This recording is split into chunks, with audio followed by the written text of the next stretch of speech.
morning, brothers and sisters. Today we celebrate the solemnity of Mary, Mother of God. The Healing Eucharist Incorporated and the SVD Secretariat for Social Communications, in cooperation with ABS-CBN, the Philippine Daily Inquirer, Pagoda Philippines Incorporated, RCBC Discartec, and Balikbayan Handicrafts celebrate with you this Holy Mass. Our Mass presider is Reverend Father Glenn Paul Gomez, SVD. We now begin our celebration.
We now consciously connect our own self with our personal God as we say, in the name of the Father, and of the Son, and of the Holy Spirit. Amen. The Lord be with you. And with your spirit. Happy New Year! Happy New Year! So we welcome the New Year 2025 with the Thanksgiving, with this Holy Mass. The Holy Mass, the highest form of worship, the highest form of praise, our thanksgiving, as we say goodbye to the year 2024 and welcome New Year 2025. And for us then to become worthy to participate in this Holy Mass, we pause for a moment, close our eyes, bow our heads, as we say sorry for all the sins and mistakes that we have committed. We believe that our God is a very loving and forgiving God.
Let us pray. O God, who through the fruitful virginity of Blessed Mary bestowed on the human race the grace of eternal salvation, grant, we pray, that we may experience the intercession of her, through whom we were found worthy to receive the author of life, our Lord Jesus Christ, your Son, who lives and reigns with you in the unity of the Holy Spirit, God, forever and ever. Amen. The Liturgy of the Word. This beautiful prayer was used in the past when the priests blessed the people. On New Year's Day, we invoke God's name upon ourselves for the year ahead. The first reading.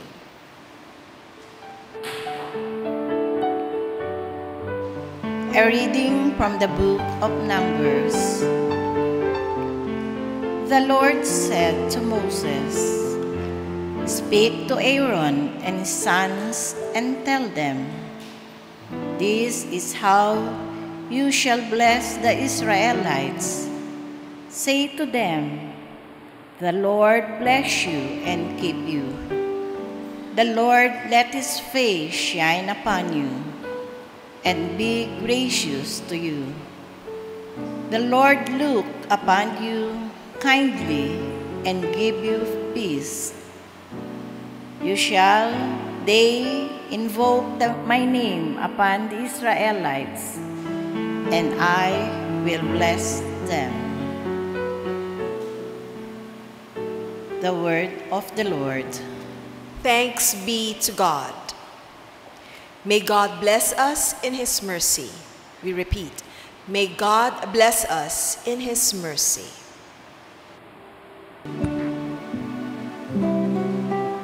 May God have pity on us and bless us. May He let His face shine upon us. So may your way be known upon earth. Among all nations, your salvation.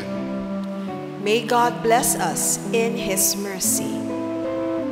May the nations be glad and exult, because you rule the people's iniquity. The nations on the earth you guide. May God bless us in His mercy. May the peoples praise you, O God. May all the peoples praise you. May God bless us, and may all the ends of the earth fear Him. May God bless us in His mercy. When the fullness of time had come, the Son of God became man, born of a woman, Mary, from whom Jesus took His humanity, is the glory of our human race. The second reading.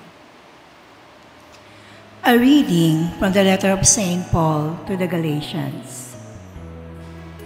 Brothers and sisters, when the fullness of time had come, God sent His Son, born of a woman, born under the law, to ransom those under the law, so that we might receive adoption as sons.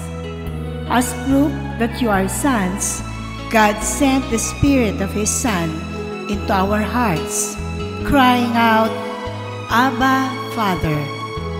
So you are no longer a slave, but a son. And if a son, then also an heir through God. The word of the Lord. Thanks be to God. We now honor the Holy Gospel.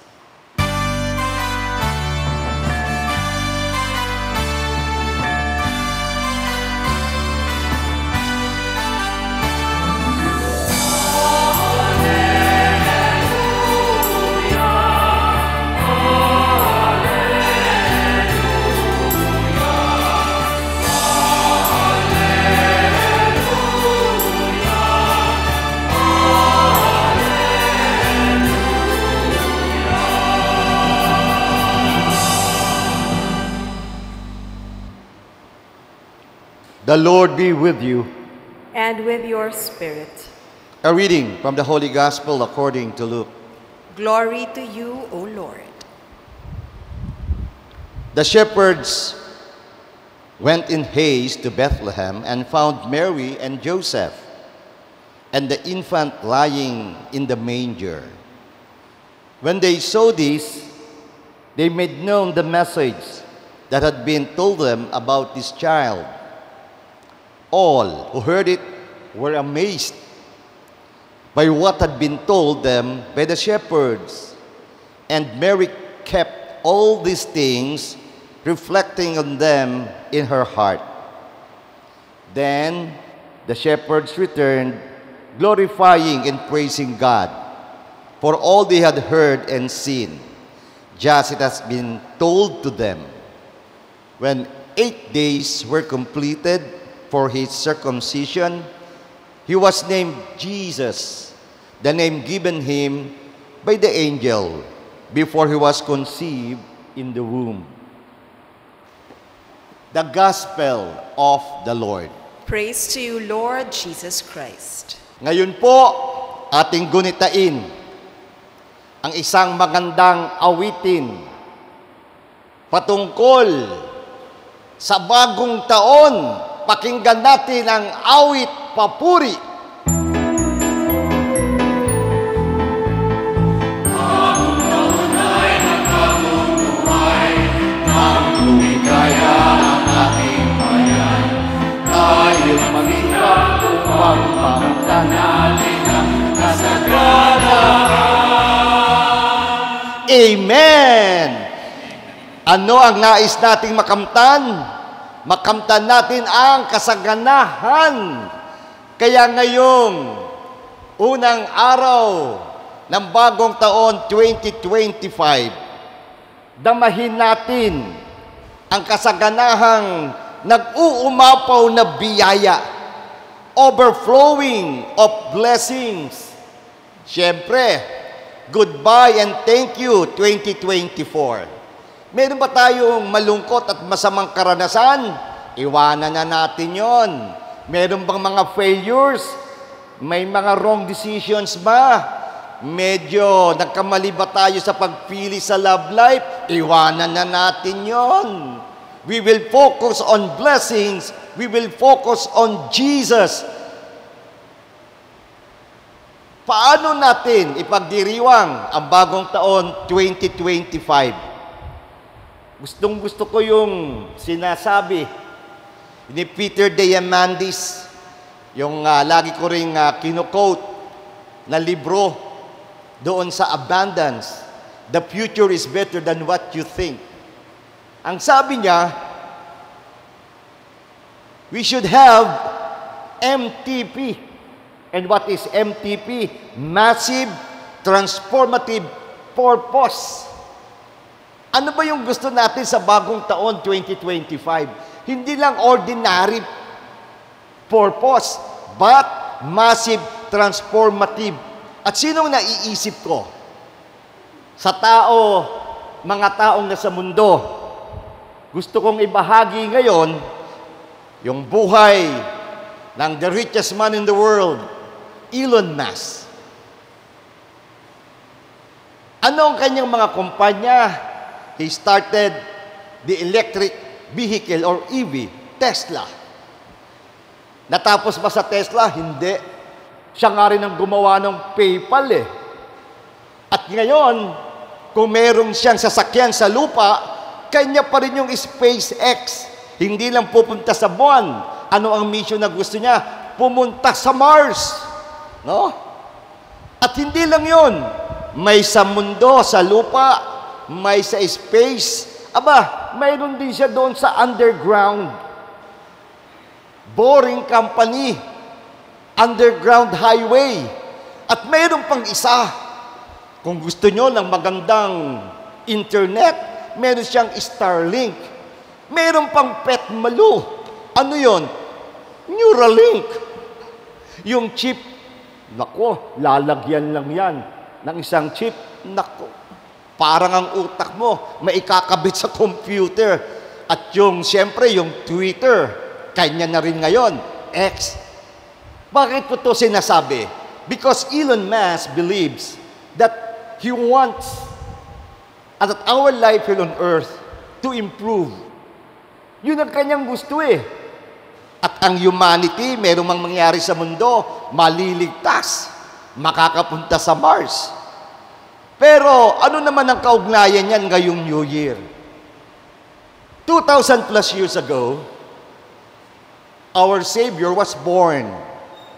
At sabi nga natin, in fact, we are still in the octave of Christmas.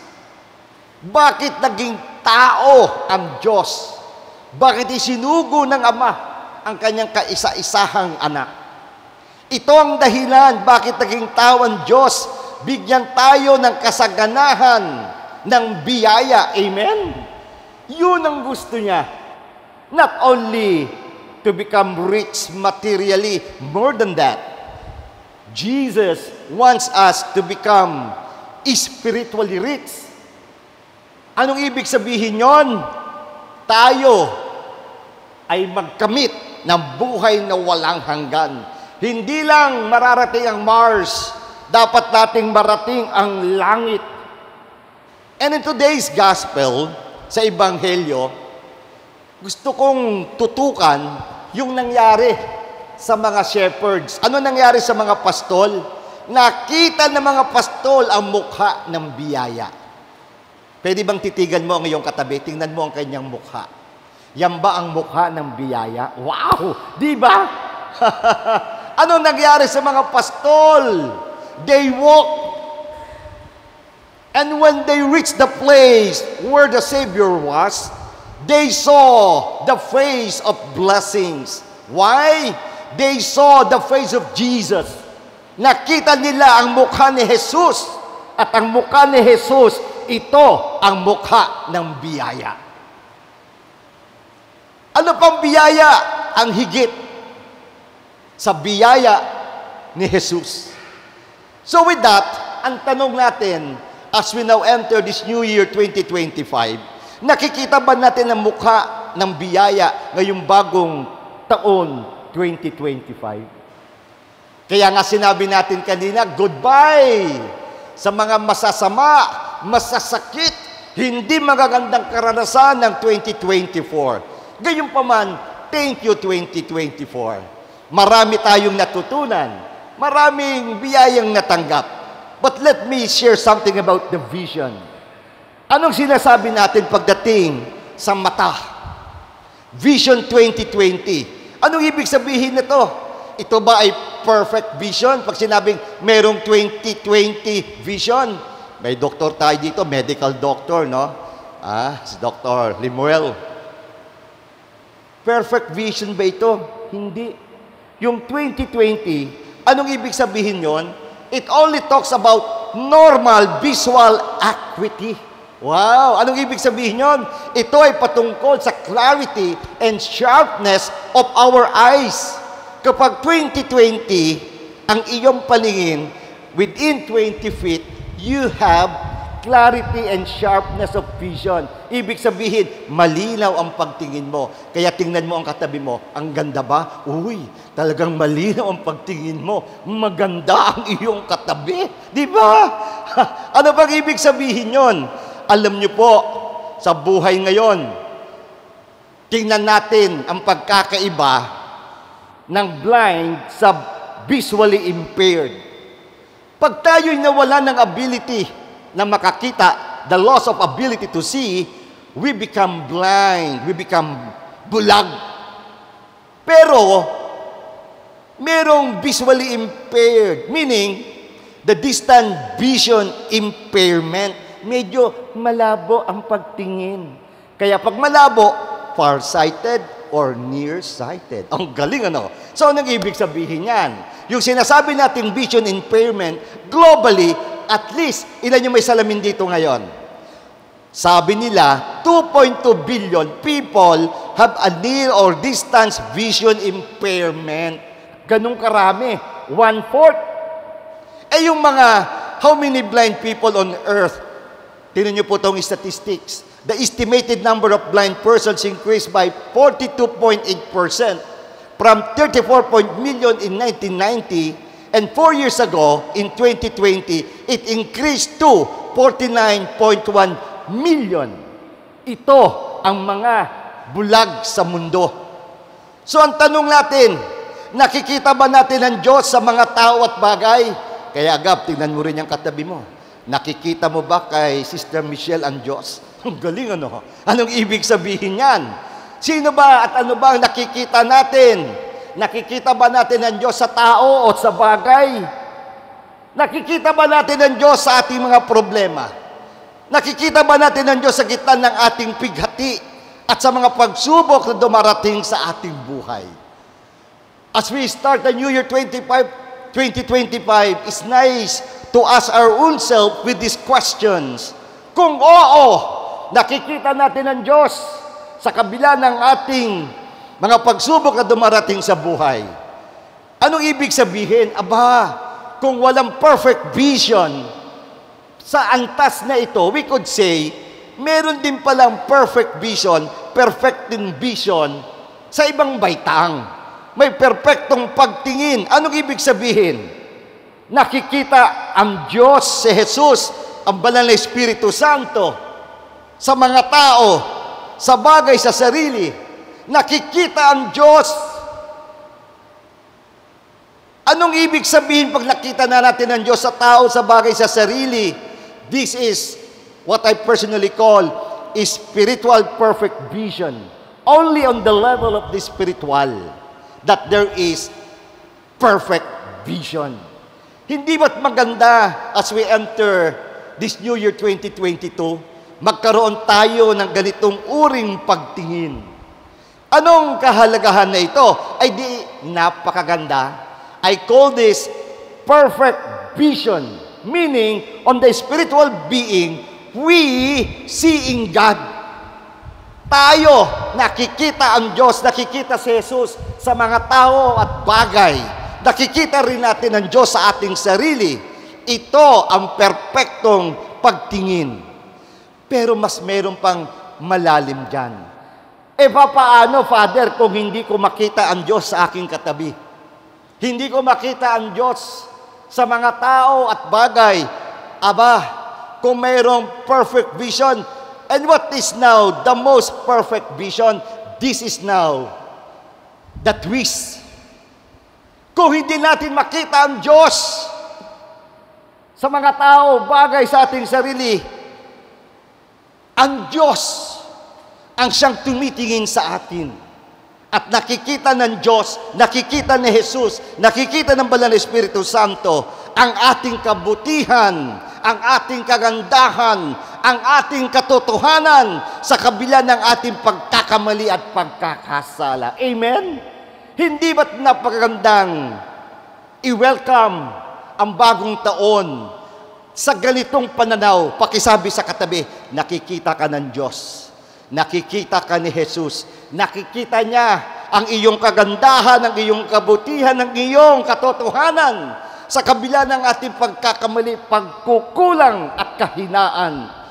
Napakaganda. At ito ang dagdag sa ating pagdiriwang ng bagong taon 2025. Today, we celebrate the solemnity of Theotech. We call in Greek, Theotokos, the solemnity of Mary, the Mother of God. Jesus is both God and man. Kaya siya ang nanay ng Jesus, tunay na Diyos na tunay na tao. Ang pinakamagandang translation ng Theotokos ay tagadala, God bearer. Kaya tingnan niyo po kung ano ang daladala ng inyong katabi. Ayan. Dala ba natin ang Diyos? Dinadala ba natin si Jesus? Dinadala ba natin ang Banal na Espiritu Santo? Sa ating sarili, dinadala ba natin ang Diyos, si Jesus, ang Banal na Espiritu Santo? Nakikita ba natin ang Diyos sa tao, sa bagay? At kung nakikita, dalhin natin sa ating isip, dalhin natin sa ating puso, dalhin natin sa pagkatao ang Diyos, si Jesus at Banal na Espiritu Santo. Ito ang kagandahan ng ating pananampalataya.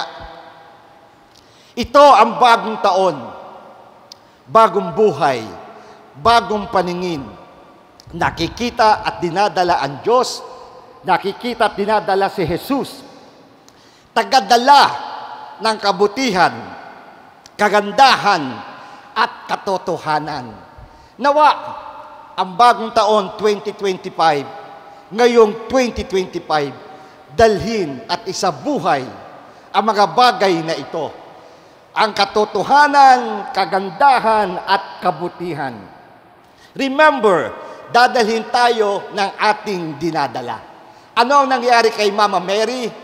Dinala niya si Jesus sa kanyang sinapupunan at dinala naman siya ni Jesus sa langit. Kaya dadalhin tayo ng ating dinadala. Be God bearer. Be Jesus bearer. Ngayong bagong taon, 2025, makita at dalhin natin si Jesus. Ipakita natin, isabuhay natin sa ating pamilya, sa ating komunidad, ang tunay na kabutihan, ang tunay na kagandahan, ang tunay na katotohanan. Kung ito ang ating gagawin, ito ang tunay na bagong taon. Kaya nga, ang ating Q&A, feel mo, Feel ko. gets mo, Gets ko. gawin mo. Gagawin ko. Happy New Year 2025! At ngayon po, tayo'y tumayo at ating ipahayag ang ating pananampalataya. I believe in one God. The Father Almighty, maker of heaven and earth, of all things visible and invisible.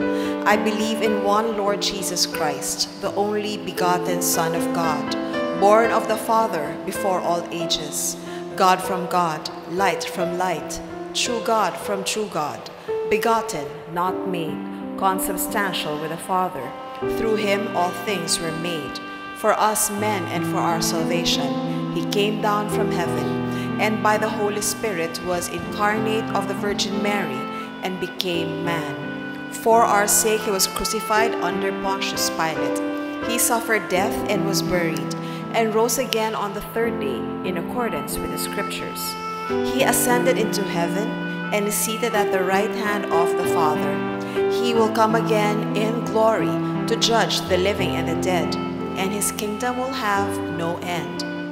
I believe in the Holy Spirit, the Lord, the giver of life, who proceeds from the Father and the Son, who with the Father and the Son is adored and glorified, who has spoken through the prophets.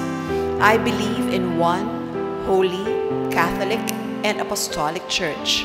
I confess one baptism for the forgiveness of sins, and I look forward to the resurrection of the dead and the life of the world to come. Amen. Hoping that this year shall draw us near to you, dear Father, we pray to you that the Prince of Peace, born of Mary, may guide us as we strive to incarnate the gospel values in our lives. Full of trust, we say, God of peace, listen to our prayer. We pray for Pope Francis, all the bishops, priests, and deacons. May they be instruments of peace and unity in communities where hatred and division reign. We pray. God of peace, listen to our prayer. We pray for the leaders of nations. May they value dialogue more than dissent and promote restorative justice so that people may live in tranquility and work for their advancement. We pray. God of peace, listen to our prayer. We pray for all those persecuted because of religion, class, race, gender, or color. May they find support and comfort from those who work for justice and peace, and in their community, we pray. God of peace, listen to our prayer. We pray for this year of Jubilee 2025. May the Lord continue to walk with us as pilgrims full of hope in this world, suffering from the impacts of war, the ongoing effect of the pandemic, and climate change. We pray. God of peace, listen to our prayer. We pray for all of us gathered. May the good Lord protect us against adversity and sin. May we be instruments of God's peace throughout this year, we pray. God of peace, listen to our prayer. For all missionaries who have left home, country, and family to proclaim the gospel to all nations, may the Lord protect them from all dangers, strengthen them in their loneliness, give joy to their communities, and fulfillment in their apostolate. May the Lord reward them in this life and in the life to come for their sacrifices and generosity for the kingdom, we pray. God of peace, listen to our prayer. Let us pray for the urgent concerns of our community, those who are asking for our prayers and our personal intentions. We pray.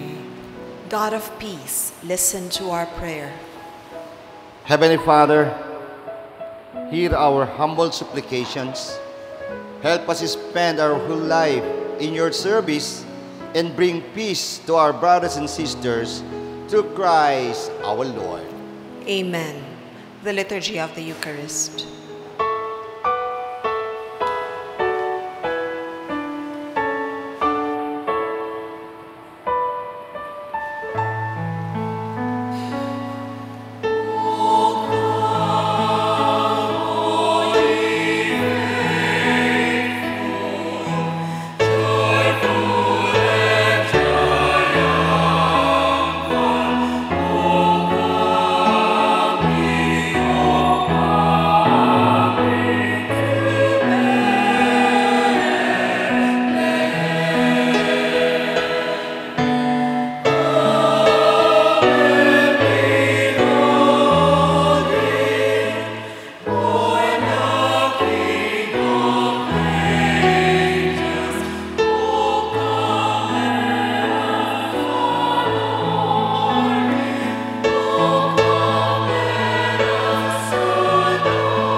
So pray now, my dear friends, that is our sacrifice and our own personal intentions may be acceptable to God, the Almighty Father. May the Lord accept the sacrifice at your hands for the praise and glory of his name, for our good and the good of all his holy church. O God, who in your kindness begin all good things and bring them to fulfillment, grant to us to find joy in the solemnity of the Holy Mother of God, that just as we glory in the beginnings of your grace, as one day we may rejoice in its completion, through Christ our Lord. Amen. The Lord be with you. And with your spirit. Lift up your hearts. We lift them up to the Lord. Let us give thanks to the Lord our God. It is right and just. It is truly right and just, our duty in salvation, always and everywhere to give you thanks, Lord, Holy Father, Almighty and eternal God, and praise, bless, and glorify your name on the solemnity of the motherhood of the Blessed Ever Virgin Mary. For the overshadowing of the Holy Spirit, she conceived your Son, only begotten Son, and without losing the glory of virginity, brought forth into the world the eternal light, Jesus Christ our Lord. Through him, the angels praise your majesty. Dominions adore and powers tremble before you. Heaven and the virtues of heaven and the blessed seraphim worship together with exultation. May our voices, we pray, join with theirs in humble praise as we acclaim.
You are indeed holy, O Lord, upon of all holiness. Make holy, therefore, these gifts, we pray, by sending down your Spirit upon them like the dewfall, so that they may become for us the body and blood of our Lord Jesus Christ. At the time he was betrayed and entered willingly into his passion, he took bread and gave him thanks, broke it, gave it to his disciples, saying, "Take these, all of you, and eat of it, for this is my body, which will be given up for you."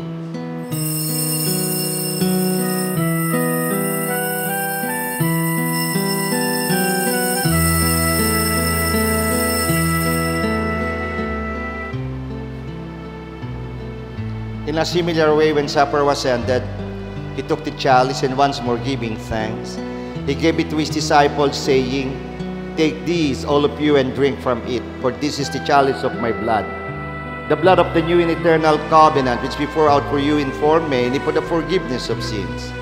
Do this in memory of me."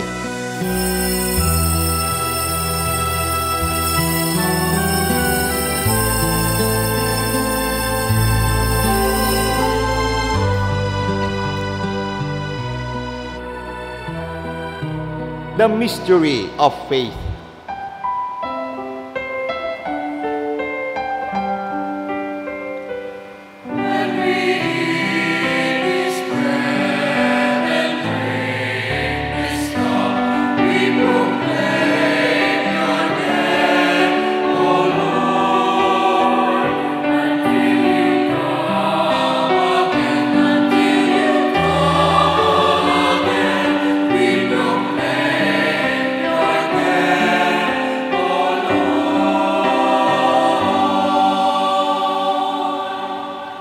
Therefore, as we celebrate the memory of his death and resurrection, we offer you, Lord, the bread of life and the chalice of salvation, giving thanks that you have held us worthy to be in your presence and minister to you. Humbly we pray that partaking of the body and blood of Christ may be gathered into one by the Holy Spirit.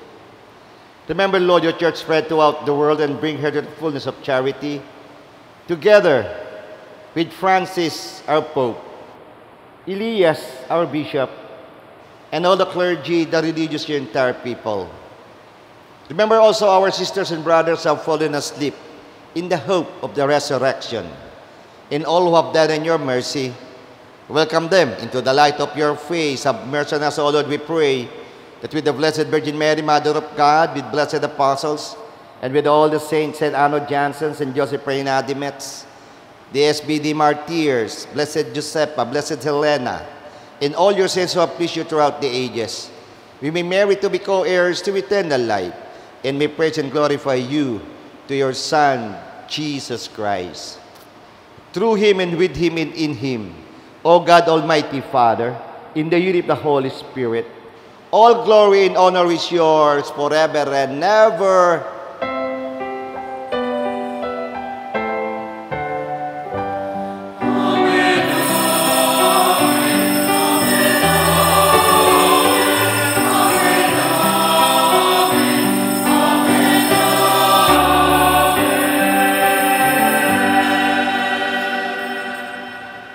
The shepherds were so blessed. They were able to see the face of Jesus, the face of blessings, and they became instant missionaries, instant evangelizers. Kaya ngayon, ipakita rin natin sa ating Ama, nakikita natin ang mukha ni Jesus at nakikita natin ang mukha ng bagong taon 2025 habang inaawit natin ang dasal na tinuro sa atin ng ating Panginoong Hesus Kristo.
Deliver us, Lord, we pray, from every evil. Graciously grant peace in our days, that by the help of your mercy, we may be always free from sin and safe from all unnecessary distress, as we await the blessed hope and the coming of our Savior, Jesus Christ. For the kingdom, the power, and the glory are yours, now and forever.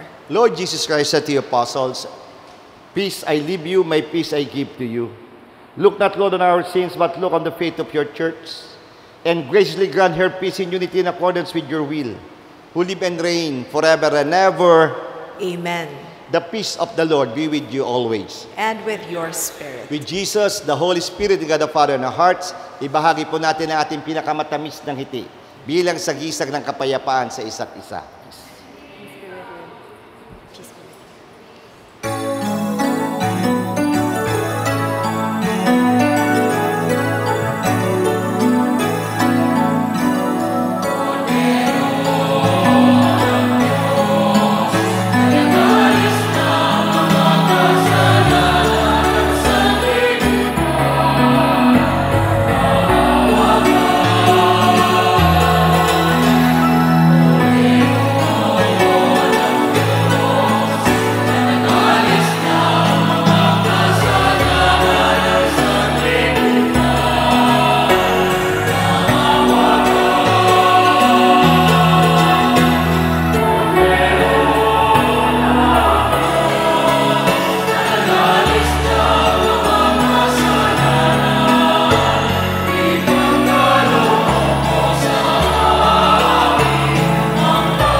Titigan natin ang ating Kristo, ang ating mananakop.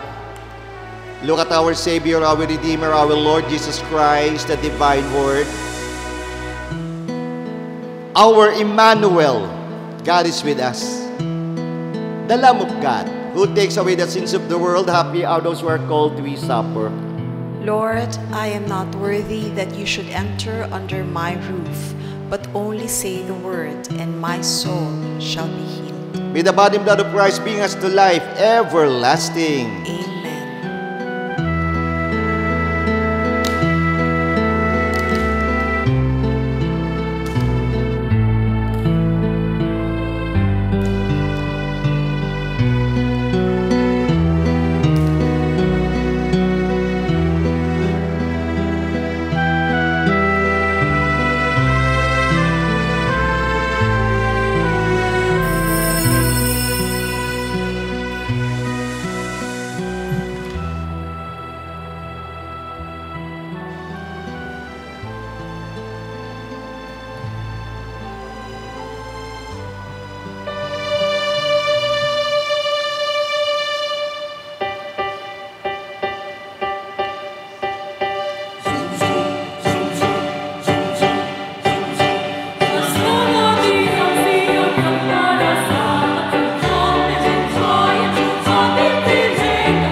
Tayo po'y manalangin sa bagong taong 2025.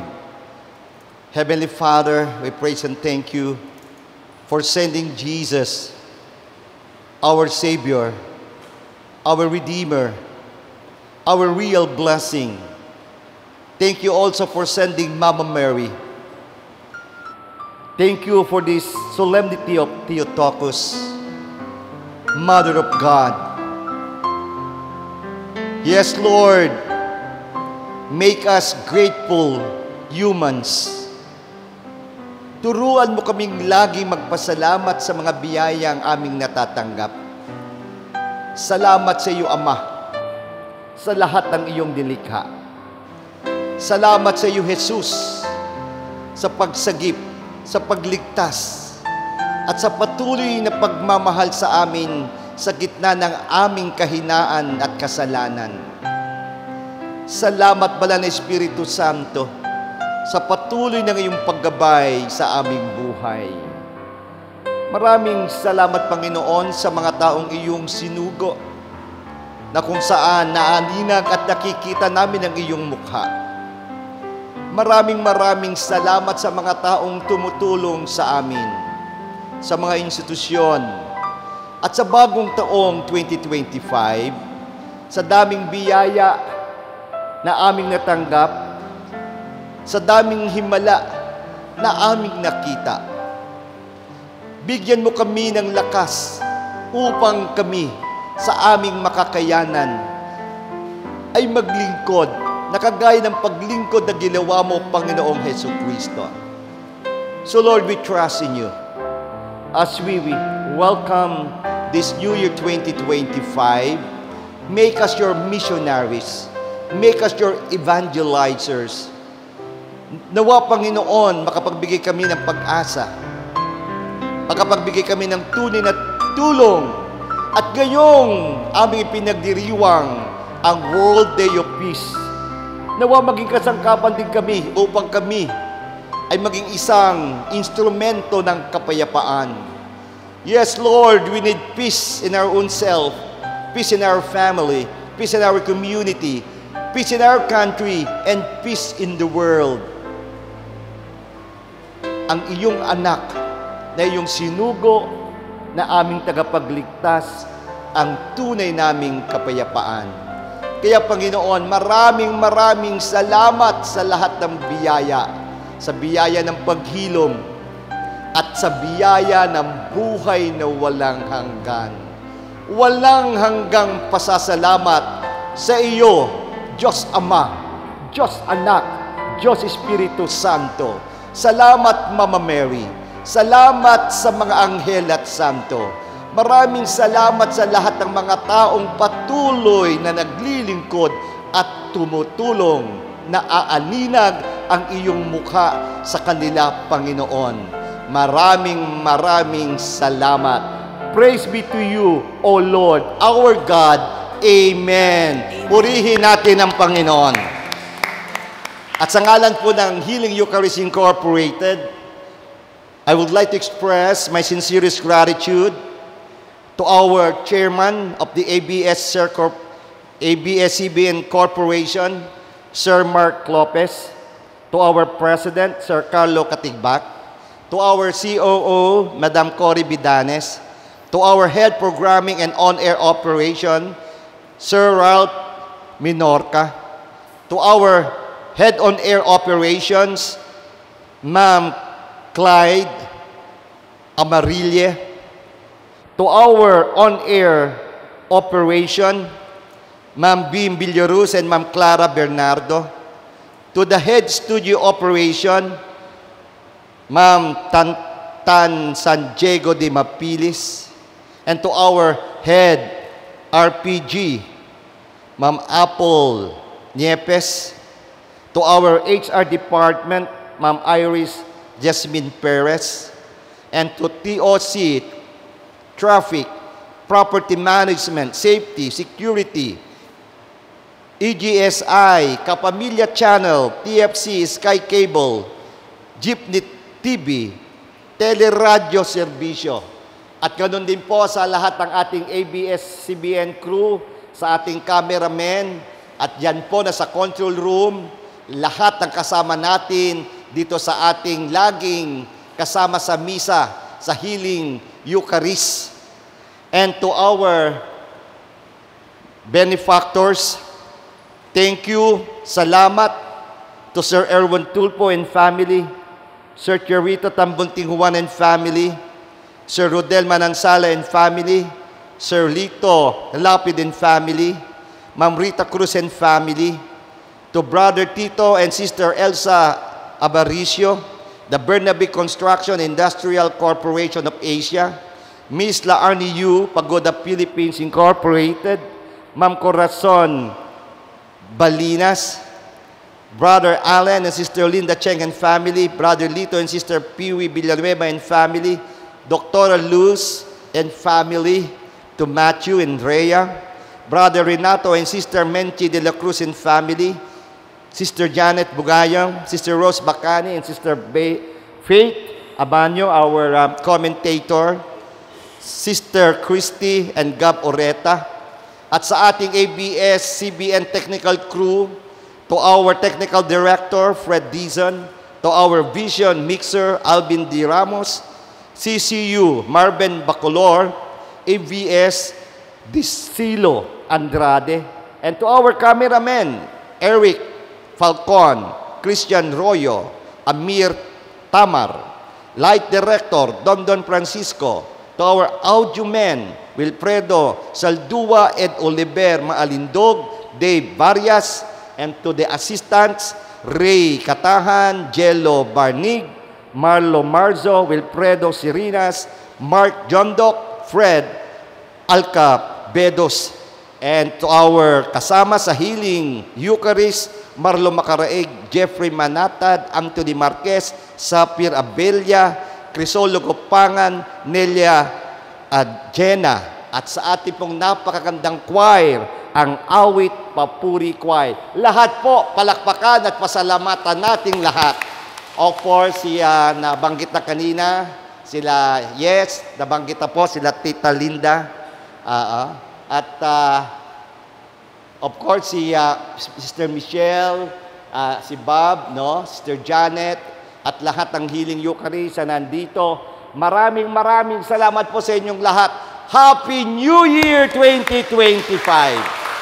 Manalangin tayo. Let us pray.